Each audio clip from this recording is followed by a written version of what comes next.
अस्सलाम वालेकुम फ्रेंड्स, कैसे आप सब लोग उम्मीद करते हैं खैरियत से होंगे। एक नई कहानी के साथ आई हूँ मैं, जिसका नाम है परी और बोलने वाला चांद। बहुत समय पहले आसमान के किनारे बसे एक सुंदर से जंगल में चांदनी परी रहती थी। उसके पंख मोती जैसे चमकते थे और जहाँ भी वे उड़ती वहाँ छोटे छोटे सितारे चमकने लगते। एक रात चांदनी परी फूलों की घाटी में घूम रही थी, तभी उसे आसमान से किसी भी मीठी आवाज़ सुनाई दी।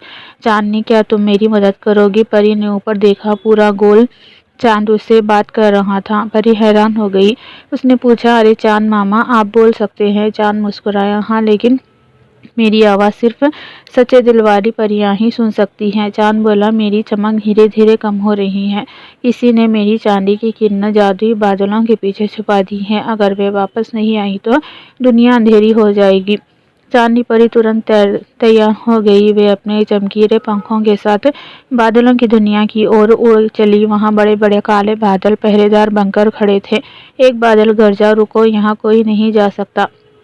चांदी परी डरने की बजाय मुस्कुराई। उसने अपनी जादुई छड़ी घुमाई और बोली, फूलों की खुशबू, तारों की चमक, खोल दो, रास्ता हो जाए दमक। तुरंत काले बादल सफेद रुई जैसे नरम बन गए और रास्ता खुल गया। अंदर एक चमकदार गुफा थी। वहाँ चांद की चांदनी जैसी किरणें कांच के पिंजरे में कैद थीं। जैसे ही परी उन्हें छोड़ाने लगी, एक शरारती बादल राजा सामने आ गया। ये किरणें अब मेरी है, उसने कहा। चांदनी परी ने हिम्मत से कहा, रोशनी किसी एक की नहीं होती, रोशनी सबके लिए होती है। इतना सुनते ही उसके पंख और ज्यादा चमकने लगे। पूरी गुफा रोशनी से भर गई।